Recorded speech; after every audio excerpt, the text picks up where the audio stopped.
afternoon, everybody. I am here at Chambers Street on the 1, 2, and 3.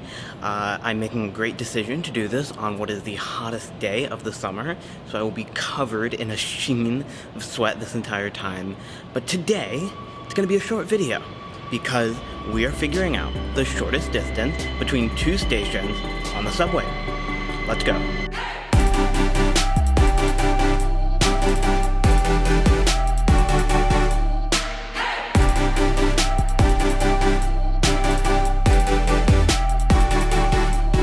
Okay, so I kind of lied. It's actually not going to be that short of a video because we're doing two.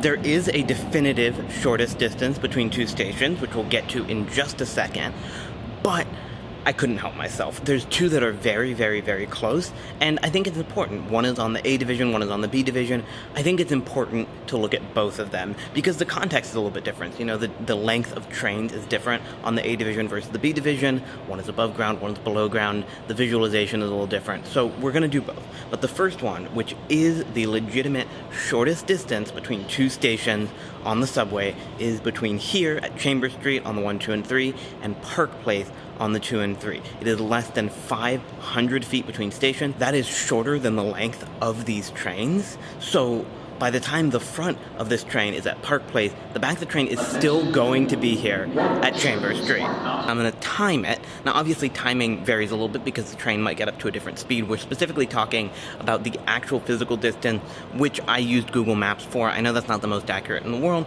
but it's the best I could do, and it's really, really short.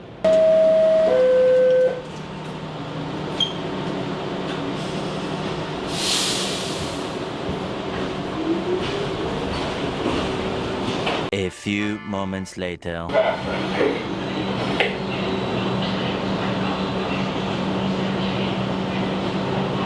Alright, we're here at Park Place, and yeah, not very long. Now, it does take over a minute. That is longer than the 42nd Street shuttle takes end to end, but there is a very, very, very sharp curve to get between Chambers and here. So despite the distance between the two stations being significantly less than 500 feet.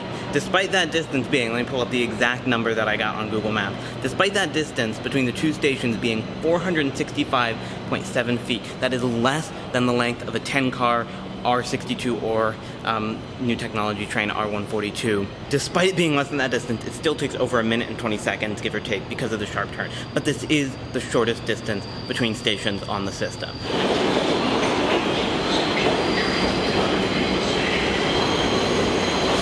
So you might ask, why does the station still exist? Why is it still open? You may know that on the 4, 5, and 6, Worth Street was closed when platforms were lengthened because there were less than 600 feet between it and Brooklyn Bridge City Hall. These announcements are killing me. This is like the 5th time I've done this. Anyways, you might be wondering why the station still exists if there's less than 600 feet between it and the next station. And there's a lot of different reasons for that. You could argue that this part of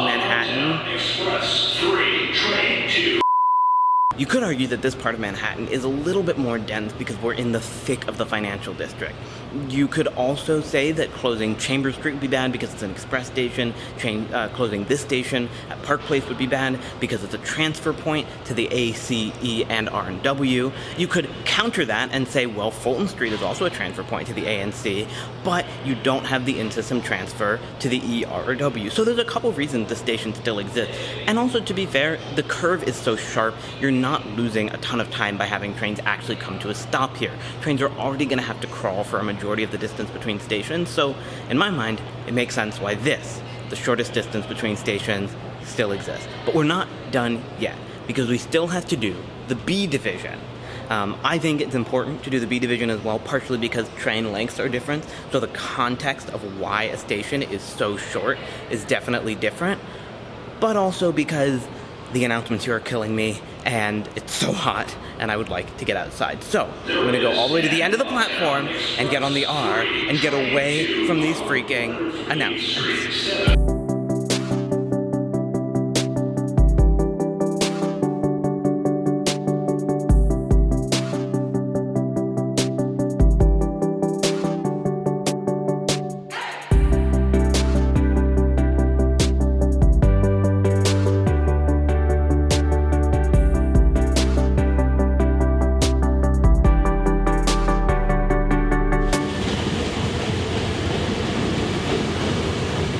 Alright, next up on our agenda is coming here, Cortellia Road on the Q, because the second shortest distance on the subway and the shortest distance on the B division between two stations is between Cortellia Road and Beverly Road on the Q, but specifically between Cortellia and Beverly.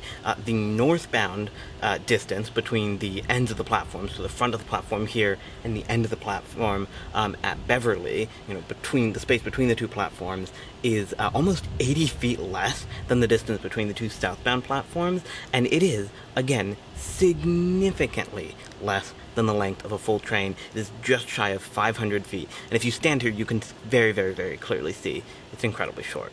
Let's take a look.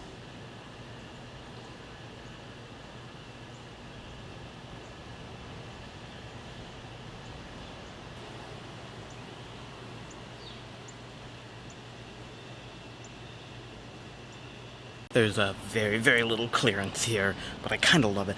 Honestly, when I was doing research, I originally thought that between Beverly and Cortellia was the shortest distance. And when I learned that it actually wasn't, I was really sad because I wanted to come out here today. The Brighton Line is just... it's beautiful, it's lovely, it is a relic of a different era. As somebody who's a bit of an Anglophile and really loves the subsurface lines in London, it is a very subsurface feeling thing, but also, I would argue that because it is open cut, it's more dramatic to see. When the train leaves the northbound platform, there is at least a car and a half still on the northbound platform here at Cortellia before it gets to Beverly.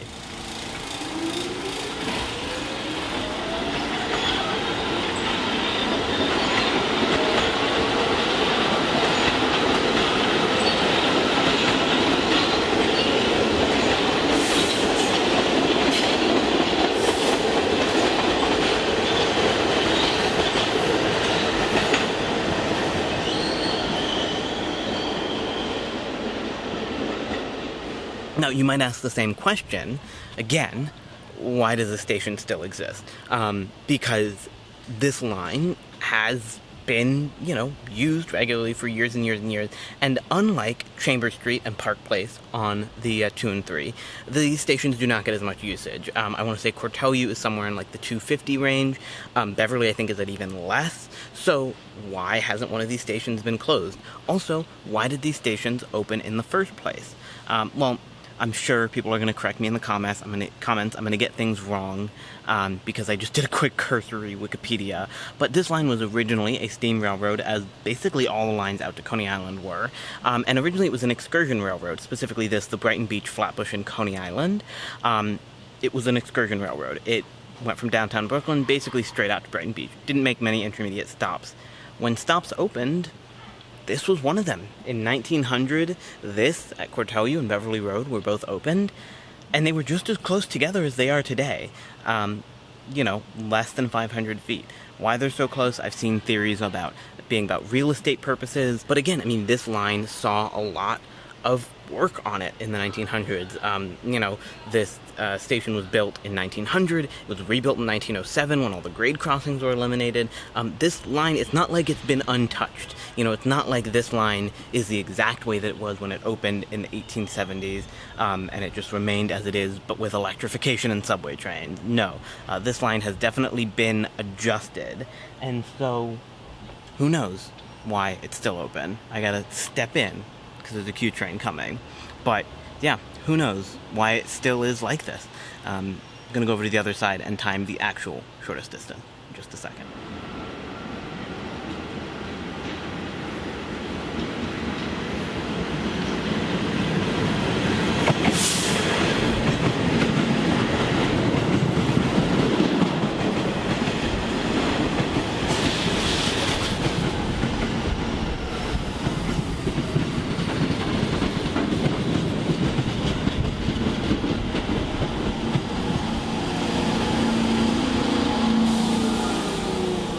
Like I said, this line is amazing.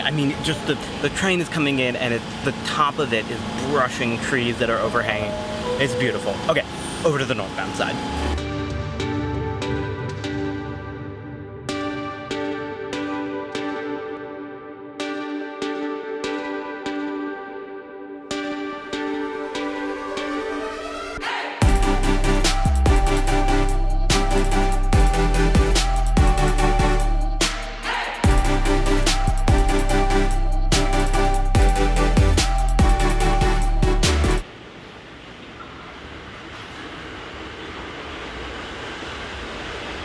all I can say is I think the term for what I'm having right now is a moment. I mean, it's just, God, I love these stations so much. The station house is absolutely beautiful. The trees overhanging, the vines hanging down over the train, it's just gorgeous. Almost makes me understand why the MTA has kept both this and Beverly around.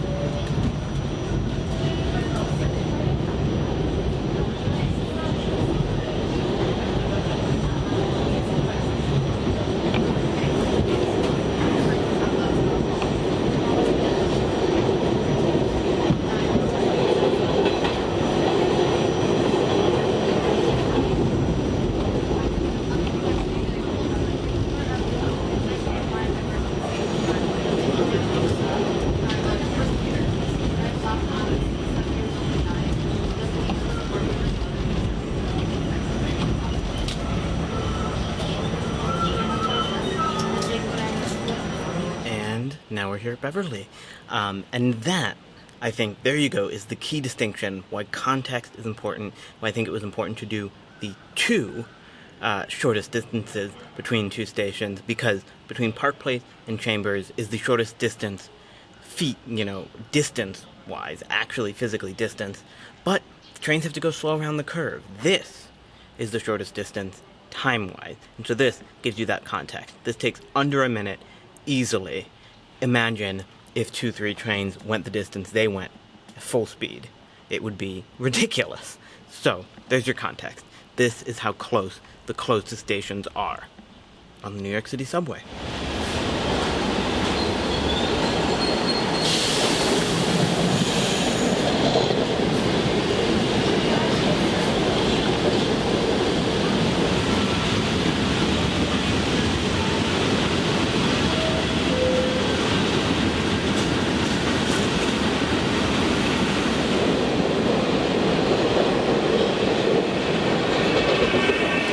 So what did we learn today? Well, first of all, we learned the MTA needs to do maybe fewer announcements, at least on the A division. But we also learned that these stations are really close together. The shortest distance between stations on the 2-3, about 465 feet, is very, very short. That is very easily shorter than a full-length A division train, and it's possibly unnecessary, but it has benefits.